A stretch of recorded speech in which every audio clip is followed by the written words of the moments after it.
Welcome to another vlog of Exploring Moments.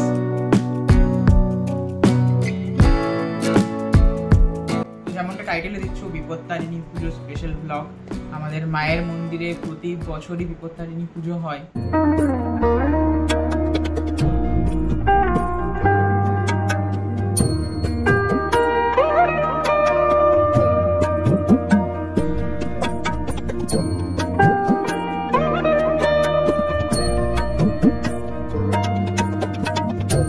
Bipattarini পুজো সাধারণত আষাঢ় মাসের শুক্লপক্ষে রথযাত্রার সময়, অর্থাৎ সোজা রথ এবং উল্টো রথের মধ্যবর্তী শনিবার আর মঙ্গলবারে হয়।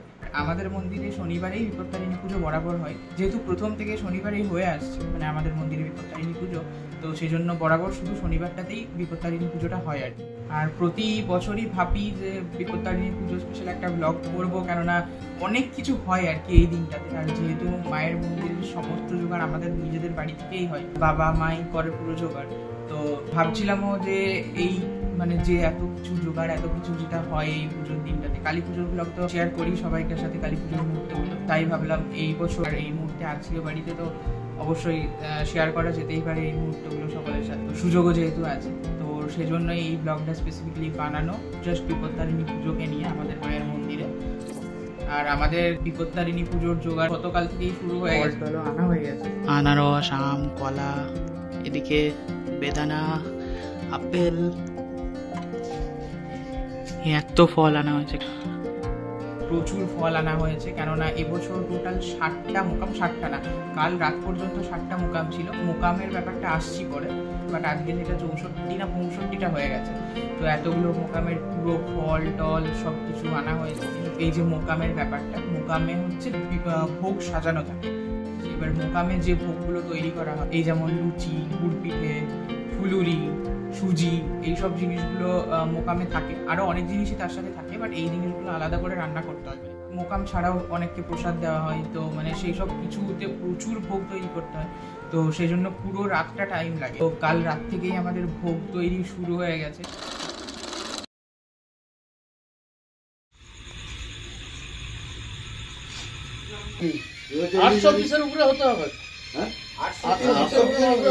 রাতের খাওয়া দাওয়া সেরে আমরা এখন একবার মন্দিরে এলাম। 10:30 অলমোস্ট পেরিয়েই গেছে প্রায়। আর এদিকে ভোগ রান্নার কাজ অলরেডি শুরুও হয়ে গেছে। এদিকে তেলে ভাজা বা ফুলুরিগুলো হচ্ছে, এটা দিয়েই শুরু হলো। আর ওই সাইডে লুচির ময়দাও মাখছে। তো এরপর আস্তে আস্তে বাকি সব কিছু হবে আর কি। তো সারা রাত ধরে এখন এসব হতে থাকবে। আর মন্দিরটা এখন বন্ধ হয়ে গেছে যেহেতু রাতের বেলা, তো মন্দিরের বাইরের যে বারান্দাটা, সেখানেই পুরো ভোগ রান্নাটা হচ্ছে আর কি। এই জায়গাটা পুরোপুরিভাবে মুছে ধুয়ে পরিষ্কার করে রাখা হয়েছে সন্ধ্যেতে, রাত্রে ভোগ রান্নার জন্যই।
রাত এখন 11:15, জাস্ট মন্দির থেকে এলাম। এখন তো জাস্ট সবে ভোগ তৈরি করা জাস্ট শুরু হয়েছে। এখন সারা রাত ধরেই হবে, প্রায় 1000 পিসের ওপরে লুচি, গুড় পিঠে, তেলে ভাজা আর সুজিও তৈরি হবে।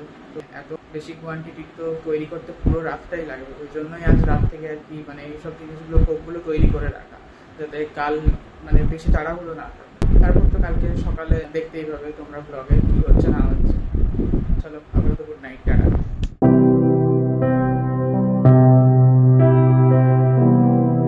সকাল এখন 6:30 আর এই জাস্ট ভোগ রান্না কমপ্লিট হলো। সারা রাত ধরে তো ভোগ রান্না হয়েছে। ভোগ রান্না শেষ হতে এতক্ষণে মন্দির ধোয়াধুয়ি হচ্ছে, কেননা 7টার সময় ব্রাহ্মণ ঠাকুর আসবে। ব্রাহ্মণ ঠাকুর এসে তারপর পুজোর যা কাজ, ভোগ সাজানো, সেগুলো সব শুরু করবে আর কি। বাবাও এখন ওখানেই আছে, মন্দির ধোয়াধুয়ি হলে পরিষ্কার হলে তারপর এসে বাবা স্নান করে দিয়ে আবার মন্দিরে যাবে। এই জায়গাগুলোর মধ্যে সব কিছু রান্না করে রাখা হয়েছে। আর এই সব যা বাসন, এগুলো মন্দিরেরই বাসন, মানে মন্দিরের ভোগের জন্যই রাখা থাকে সারা বছর। কেননা প্রতি অমাবস্যাতেই তো আমাদের ভোগ রান্না হয়, খিচুড়ি, ক্ষীরভোগ, তরকারি, ভাজাভুজি। এবার কিছু কিছু অমাবস্যাতে শুধুমাত্র ক্ষীরভোগটা হয়, আবার কিছু কিছু অমাবস্যাতে খিচুড়ি, তরকারি, ভাজাভুজি, ক্ষীরভোগ সব কিছুই হয়।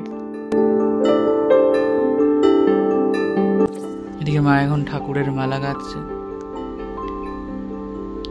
সাদা জবা মিশিয়ে নাকি?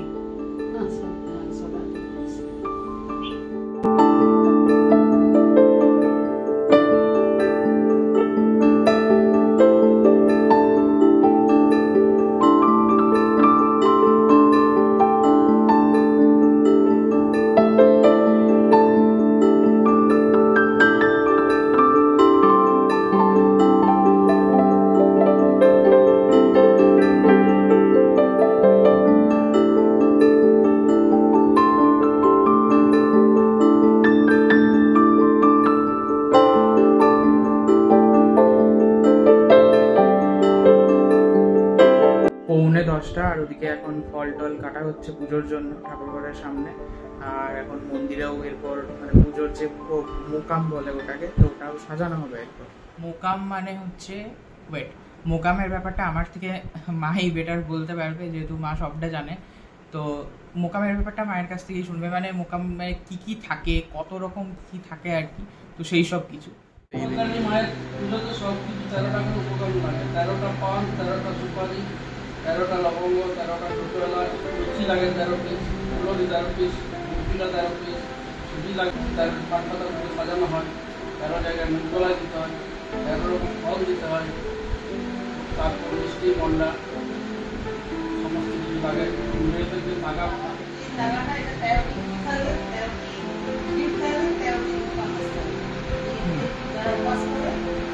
যারা বিপদকালীন মতো করে তাদের ওই 13 মানতে হয়, টাকা মানতে হয়। ওই টাকার মধ্যে 13টি সুতো থাকে, 13টা গিট দিয়ে টাকাটা তৈরি করতে হয়। ওটা 13টা সুতা থাকে ওইটাতে? 13টা গিট বললে তো? ও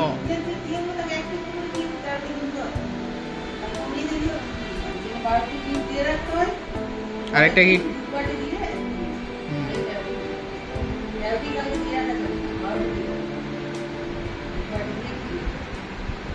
তো যাই হোক, মন্দিরে ব্রাহ্মণ ঠাকুরও চলে এসছে, তারা এখন মোকাম সাজাচ্ছে। পুজোর আগে মোকাম পুরো সাজিয়ে তারপর পুজোতে বসবে আর কি। আর এই যে মোকাম সাজানো শুরু হলো, এই যে বিশাল বড় থালাটা, এইটাতেই প্রথম মোকামটা সাজানো হচ্ছে।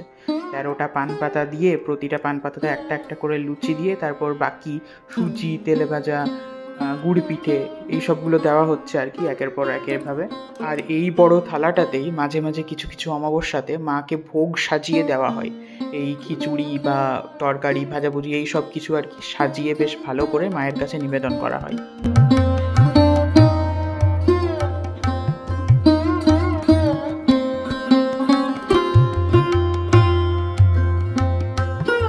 বাকিগুলো এখন এরকম ছোট প্লেটে সাজানো হচ্ছে। কোয়ান্টিটি একই, মানে সব কিছুই 13টা করে, বাট ওইটা যেমন একটা বড় থালাতে আলাদা আলাদা করে সাজানো হয়েছিল, এটা ছোট থালাতেই সাজানো হচ্ছে আর কি। তো এখন 64টা না 65টা এরকম সাজাতে হবে আর কি। সবে তো সাজানো শুরু হয়েছে, তো এগুলো সাজাতে এখন বেশ অনেকটাই সময় লাগবে। 64টা বা 65টা আছে টোটাল।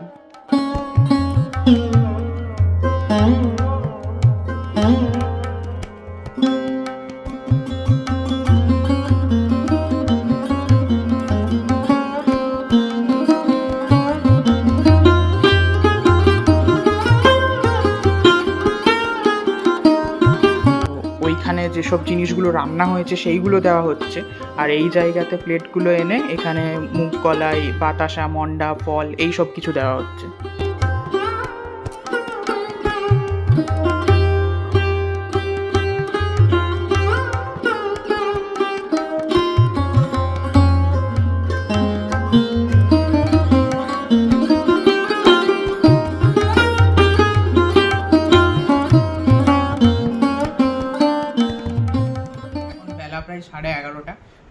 অনেক ভক্তরা চলেও এসছে পুজো দিতে। মন্দিরে বিভিন্ন কাজ চলছে, মোকাম সাজানো, জিনিসপত্র এদিক থেকে ওদিক, পুজোতে বসবে সেই সব কাজ। তো ওই জন্য আমি আর এই মুহূর্তে মন্দিরে ঢুকতে পারছি না, কেননা মন্দিরে পুরো মানে ভিড় হয়ে গেছে আর কি এই সময়। তো মন্দিরের ভেতরে এখন আর ঢোকাই যাবে না। তো সেই জন্য পুজোটা হয়তো এই ব্লগটাতে আমি শেয়ার করতে পারছি না, বাট আমার কিছু করার নেই, কেননা মন্দিরে এখন ঢোকাটা খুব চাপের ব্যাপার। এখন ঢোকাই যাবে না মন্দিরে, পুরো ভিড় হয়ে আছে। এরপরেই পুজোতে বসবে আর কি, সবাই আস্তে আস্তে একে একে আসছে সব মন্দিরে এখন।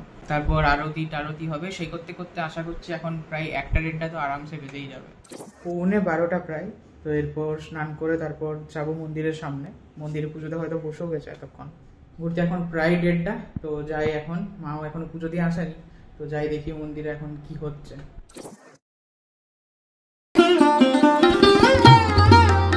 এতক্ষণে মন্দিরটা একটু ফাঁকা হয়েছে, আর এই মাত্র জাস্ট বৃষ্টি হয়ে গেল।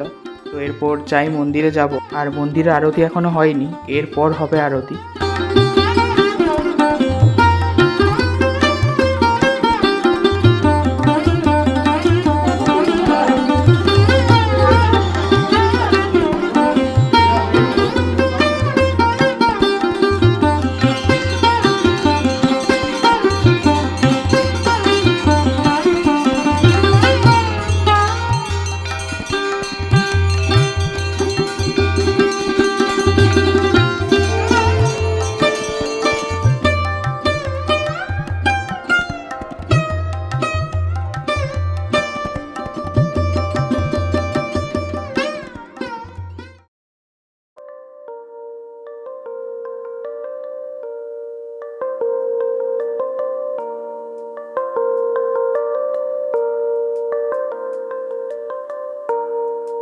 এইটা বিপত্তারিণী পূজার ধাগা।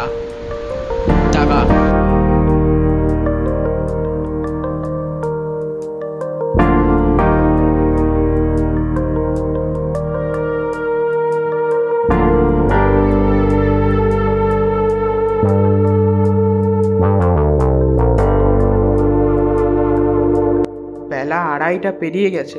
এরপর আমাদের প্রসাদ খাওয়াটাও হবে আর কি। তো প্রসাদ খেয়ে টেয়ে তারপর দুপুরের খাবার খাবো। আর মাও এতক্ষণ পুরো উপোস ছিল, এরপর মাও প্রসাদ খেয়ে জল খেয়ে খাবার খাবে।